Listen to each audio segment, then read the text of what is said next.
All right, Alexander, let's talk about the protests in Kiev. Alexander, what are your thoughts on these protests in Kiev, which started out small? Yeah. They have grown. We're Yeah. not talking about huge protests, though, No. but significant. I think the protests are significant enough that they've caught people's attention. Yeah. And they revolve around the NABU and the SAPO, which are two anti-corruption organizations, which were created by the United States and the European Union. I think mostly the United States, the U.S. State Department, after the 2014 Maidan coup.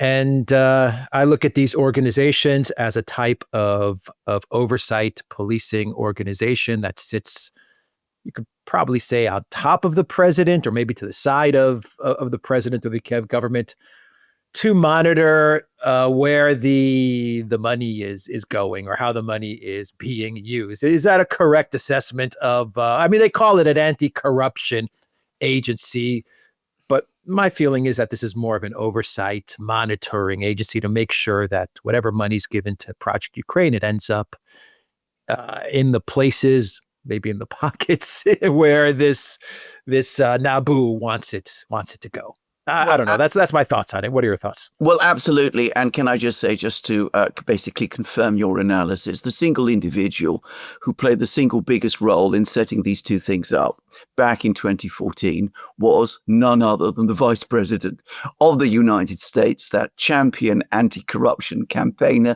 Joe Biden. He was absolutely instrumental in setting these two things up.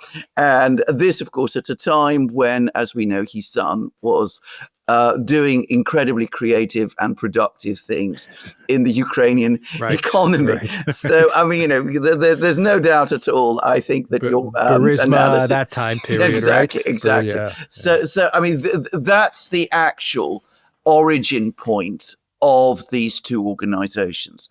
And they were basically run by the U.S. Embassy, and they've been run by the U.S. Embassy ever since. They were obviously run by the U.S. Embassy in Obama's day. Then they were continued to be during Donald Trump's first term. Donald Trump never really established control over the embassy in Kiev at that time. That's my own view. I mean, people may push back, but that's my own view. And of course, under Biden, in Biden's time, they continue to be run in the same way. So, I mean, they were basically controlled by the U.S. Embassy, which in turn was controlled by all the usual people that we know about, the deep state, the various apparatus, the various NGOs, the whole structure that was created way back in the 90s, and which has grown and expanded and functioned ever since then. So that's what they were.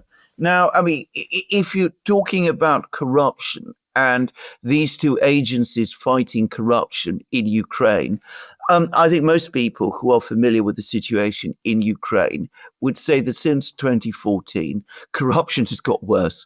And it was already very, very bad before 2014, but it's actually got worse since. So that really must put a big question mark over whether these organizations really did do much in the way of defeating corruption in Ukraine.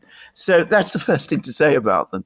So why has Zelensky at this particular point in time, to be more precise, why have Zelensky and Yermak decided to close them down? Well, it could be because they've been seeing all these articles that have been appearing in the media in the West, including the Seymour Hersh article, which is talking about an attempted regime change in Ukraine and all of that. Bear in mind that if you are the United States and you do want to carry out a regime change in Ukraine, you have these two agencies run by the U.S. Embassy. They could start doing investigations against the president and his supporters and all kinds of things. They are there. They are obvious instruments lying there that could be used to undermine the government, the Zelensky government. So that's one possibility. And, when I say possibility, none of the things I'm going to suggest are in any way in conflict with each other. But my own view is that this action by Zelensky and Yermak goes back to that analysis we have already discussed on these programs, which is that the priority for Zelensky and Yermak at this time, as the situation on the front lines deteriorates, and is deteriorating rapidly, as problems in the economy grow, as the flow of American aid stops. I mean, we will discuss in other programs, and we have already discussed in various programs, the flow of arms from the United States to Ukraine. The key thing to understand is that there are no more direct transfers of weapons from the United States to Ukraine once the weapons that Biden assigned run out. After that, it is entirely weapons bought by the Europeans from the United States that are going to be sent to Ukraine. And that suggests that there's going to be a slowdown in weapons supplies. It looks like there's going to be a slowdown in money transfers as well, because whatever Trump's own personal feelings about this, it's clear his base are not happy about financial transfers. So Zelensky, Yermak can see the writing on the wall. Their priority over the next couple of months, therefore, is to retain control of Ukraine until the moment when it all ends, so that they can go away and leave Ukraine and go to the West and set up their government in exile there and do all of those things that we've discussed in previous programs. Now, in order to achieve that, they need to have a complete tight control of the situation in Kiev. So we've seen action being taken against opposition figures in Kiev. We see other steps being taken of the same sort of kind, attempts to tighten control of the military and people of this sort. And we also see institutions like NABU and I can't remember I never can remember the name of the other SAPO. organization. SAPO. And these two organizations, NABU and SAPO, they're now being in effect closed down when we're told that they're being brought under the control of the Procurator General, the Attorney General in Ukraine. In effect, they're being closed down. They're no longer going to function as they were. They're being closed down as part of this centralization drive that Zelensky and Yermak are conducting. This is not uncommon, by the way, in these kind of situations where a regime like the one we're seeing in Kiev senses that it is losing the war. Its priority then becomes to maintain control. And that, I think, is what why they've acted against these two organizations. And of course, it has provoked a reaction because the closing down of these organizations is in effect an attack on the NGO apparatus that has developed in Ukraine and which has been run to a great extent out of the U.S. embassy. And they have brought out their usual supporters on the streets. And of course, they make a big crowd, which they are. They're a big crowd. They are the usual people, the middle-class people who you read articles in the Western media. They're the people who tend to write those articles about Ukraine. They're passionately anti-Russian and all of that. They're fervently pro-European, fervently pro-American, all of those things. But they're not going to, in the end, in my opinion, pose a political threat to Zelensky in Ukraine because they're not part of the system in Ukraine that is now evolving with the nationalist brigades, with the security forces, with certain key oligarchs who continue for their own reasons to back Zelensky. Their priorities are now moving away because they can all sense that this structure that was created in 2014 has outlived its purpose for them. And they want to secure their positions before, as I said, the whole thing folds. So that's what I think. It is having an effect. You are seeing a lot of people going onto the streets. And of course, in the media in the West, the people who are plugged in with these organizations in Ukraine, who, as I said, source their articles about Ukraine from the sort of people that we see protesting, they are very unhappy about it. And you can see that the reporting about Zelensky has turned very negative over the last few weeks. And it'll continue to be that way. And it will become more so because they're starting to understand that he's not really, what they were pretending that he was. What they were pretending that he was, he never really was. But there it is. Yeah, I think that's the big story here, is that the media, the collectivist media, has now turned on Zelensky. He's no longer the courageous democratic leader of Ukraine, the Churchill number 2, but now they're painting him as an authoritarian dictator. And the images that they use of Zelensky as well are very interesting. They show a very angry, very upset, very authoritarian type of leader in Ukraine. Those are the featured images that you see on articles from the Financial Times and The Economist, and they're portraying Zelensky in a much different light to their audience. So I think that's an interesting part to the story. But I agree with you. I don't think these protests are going to lead to a regime change. There's nothing grassroots about this uprising. This is very much in line with, it's not exactly the same thing, but it does remind me with say, the protests in Georgia when the Georgia Dream decided to put their Foreign Agents Act, and they went after the NGOs. The Collective West put people out onto the streets to protest Georgia Dream. It's pretty much the same thing in a way. It's similar in that Zelensky is now going after the anti-corruption agency, NGO, whatever you want to call this thing, right? This Collective West construct. And so what does the Collective West construct NGO do? It puts people out onto the streets to protest Zelensky. At the end of the day, my theory on all of this is that this is about who controls the money. And who controls the money? Exactly. That's exactly what it is. And it's Zelensky, and I think that's what this is about. I think the big tell, what really gave this away to me, was that the same day that this bill was signed was when Shmyhal, the new defense minister, former prime minister, now he's the new defense minister. NABU, one of the big tasks of NABU is that it oversees defense procurement. That's one of its big tasks. It's one of the big jobs that it does is that it oversees the weapons and the military aid that goes to Ukraine. And we're talking hundreds and billions of dollars that this agency overlooks.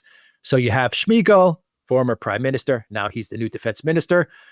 What does he ask of the West? $120 billion. The same day that he asks $120 billion for 1 year, you get the anti-corruption agency being folded under Zelensky, and then you get the protesters onto the streets.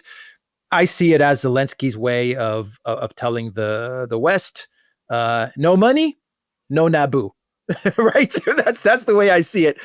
Give me 120 billion, and maybe we can unfold NABU and put it back to where it was. But if you don't give me the money, there's really no reason to have this committee overlooking my activities anyway, because what's the point? No money and weapons are flowing, so why do we need this thing anyway? I don't know. Your this is exactly what it is. It is all about money and money flows. This is why Zelensky and the people around him want to retain control at the end of the day. It is all about controlling the money flows. It's why Shmyhal is asking for $120 billion. He wants $60 billion there on the table. I mean, he's already talking in this. I mean, astronomical, incredible huge sums. Amounts. Huge amounts. The amazing thing is he's likely to get them too. By the way, I mean, that's the other thing that's, so incredible. They're currently talking about, and, Euroclear is pushing back on this, but they're now talking about transferring the Russian assets into a riskier vehicle so that they can generate more interest out of it. And Euroclear is saying, "Oh, hold on, this is this is appropriation. I mean, what you're doing is, who is going to cover us if the money is lost? And of course, they're going to go and do that anyway, because this is exactly where it's heading. It's all about money flow. It's all about who controls the money. Is it the NGOs and all those people? I mean, do they get their cut? Is their cut taken from them? Are the oligarchs, the remaining oligarchs who are backing Zelensky, Rinat Akhmetov being apparently the most important now, are they going to get their payoffs before it all closes down? What happens to Zelensky and Yermak? That's really all this is about. There is nothing else to this than that. And you're absolutely right. The media in the West, they wanted to believe in this fantasy about, Zelensky, the peerless knight, and Churchill and all of this. I mean, they closed their eyes to all of those realities. And now suddenly, as I said, they see the realities in Ukraine starting to emerge. Those realities have always been there. They have always been the underlying true realities of what Ukraine is all about. I mean, Ukraine, after it gained its independence, unfortunately and tragically, it evolved into this incredibly predatory system, which the West has shoveled money into. And they want to have even more money shoveled into it until, as I said, finally it stops. They want to increase the money flows in the last couple of months. And yes, Zelensky is now talking about a new law to regulate NABU and SAPO. Before the end, he says he's going to propose a law in 2 weeks' time. This is, as you correctly said, the olive branch. If you give me more money, I will allow these two institutions to continue.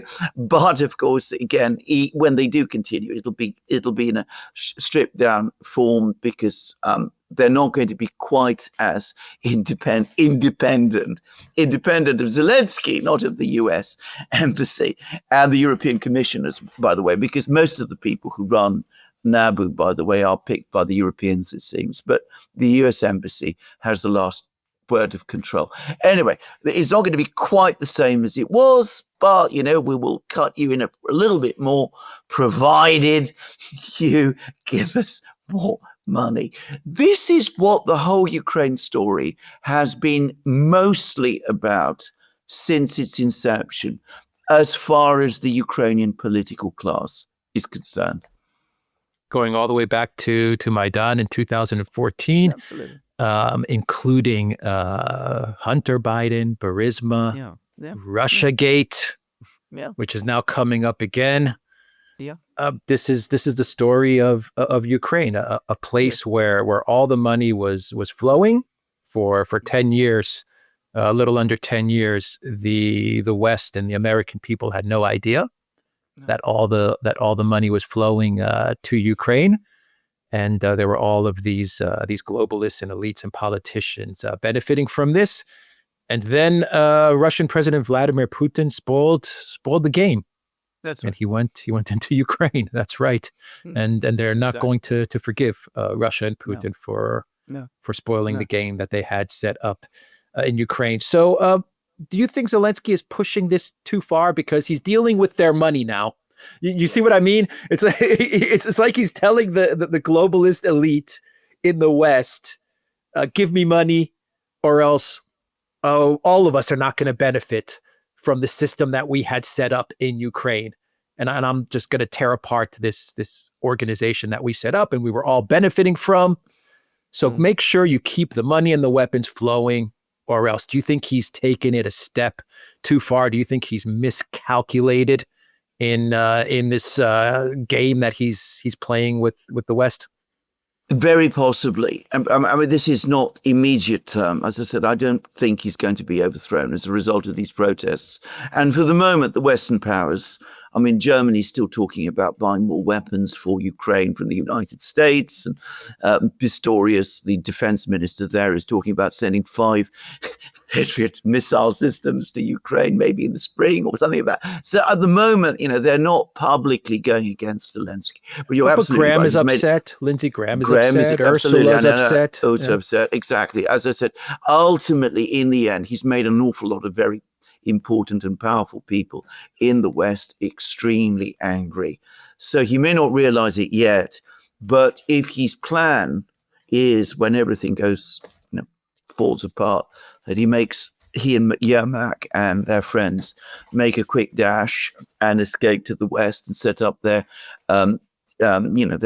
government in exile there, they may find that they're not quite as welcome as they expected, and that the actual government that's set up is not going to include them.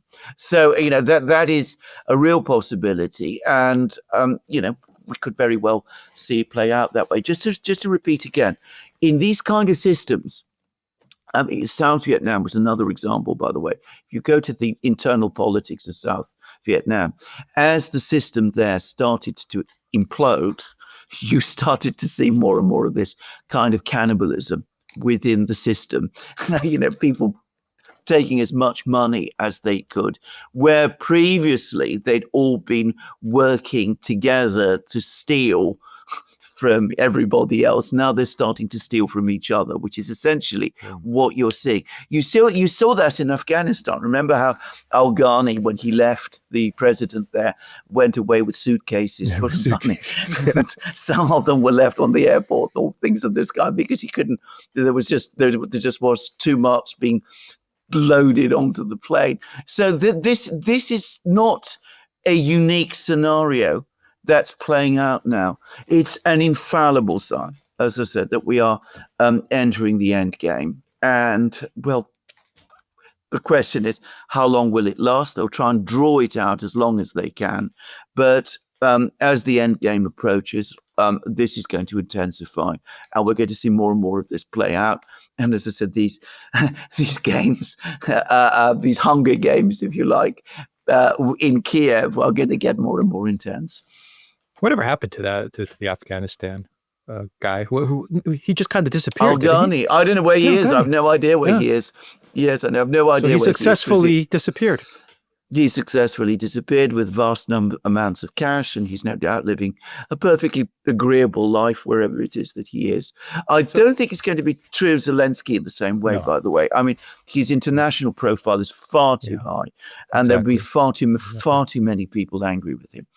Exactly. His profile is way too high for him to pull an Al-Ghani as the Afghanistan former leader did. But what does Russia say to all of this? What do you think is going through the minds of Putin and Lavrov and the Kremlin as they see all of this unfold?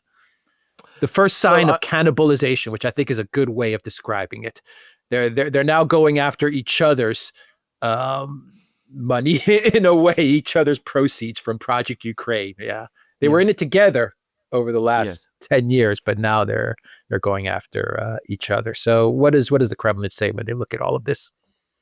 Well, that's a good question, actually. The Russians have not said very much about this, but I mean, I presume they are looking and watching these events very, very closely.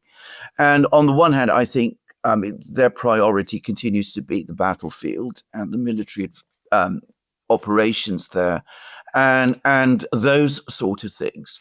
But as they watch this play out in Kiev, I suspect that they will start to say to themselves, well, this is a sign that the structure is starting to break down, and that perhaps we can take advantage of it in some ways. Maybe we can start to create divisions within the political class in Kiev. Maybe we can play off people against each other or something like that. But I mean, one thing it's not going to do is going to make them any more accommodating. I mean, they will sense that this is, as I said, beginning to play out. and they're not going to want to make significant compromises to Zelensky or Yermak or whoever takes the place of these people. I think it's delusional to think they will. Right. All right. I guess we'll end it there. What do you think the Trump White House is saying as all of this unfolds? I mean, they've got Epstein, Russiagate, so they have all of that, but there is a connection between Russiagate and a very clear, strong connection between Russiagate and Project Ukraine. So what do you think the Trump White House is? And by the way, rumors that Epstein was also involved in Ukraine in some ways, and that that some of his money basically is Ukrainian money. I don't know that is true, by the way. Well, it goes back to what we were saying, that everyone was involved in Project Ukraine. And for many, many years, this was hidden from the American people until the invasion. And that's one of the reasons they're so angry at Putin, is because the invasion exposed all of this. Yes. Well, again, it's difficult to say exactly what Trump himself and the people immediately around him are thinking. I get the sense that Trump is now very, very involved in many other things. I mean, as you said, he's got Russiagate, he's got Epstein Gate, he's got to worry about this bill that Lindsey Graham and Blumenthal are still pushing in Congress, and he's pushing back against it. He's got complex trade negotiations coming with China. He's got the situation in the Middle East. My own sense is that over the next couple of weeks, he really doesn't want to be thinking very much about Ukraine itself. I think that he hasn't written anything on Truth Social about Ukraine for quite a long time, actually. A fact that people haven't really noticed. So I think that perhaps he is somewhat semi-detached from this. And I don't think he cares very much about NABU and SAPO. These are not institutions that had anything to do with him, were created by him. They were, as I said, ultimately created by Biden. They were run by the U.S. Embassy in Kiev, which was staffed by people who were not sympathetic to Trump. I mean, the ambassador, her name is Brink, who's just resigned, is very, very hostile to Trump and was known to be a protege of Victoria Nuland. So I don't think he's sorry that these institutions have been closed down. But whether he's aware of these bigger stories about, that we've been discussing, that this is a power struggle going on within an elite that is gradually, eating itself up now as the collapse comes. I don't know. Some people in Washington, when I say some people, a lot of people in Washington understand all this very well, and they are going to be furious about it. I mean, Lindsey Graham, you mentioned, but, people in the deep state, the permanent apparatus, the people who have been sponsoring Project Ukraine since its inception, they're going to be extremely angry and very, very unhappy about what has just happened. And as I said, when the music stops and Zelensky and Yermak turn up in the West, they may find, as I said, they have not just a cold reception from these people, but perhaps an icy one, and maybe all kinds of questions could be asked of them by their former friends. So I think that Trump himself, as I said, I don't think he's very engaged with this, but others in Washington definitely are. Yeah. All right. We will end the video there. The Duran.locals.com. We are on Rumble, Odyssey, BitChute, Telegram, Rockfin, and X. Go to the Duran shop, pick up some merch like what we are wearing in this video update. There's a link in the description box down below. Take care.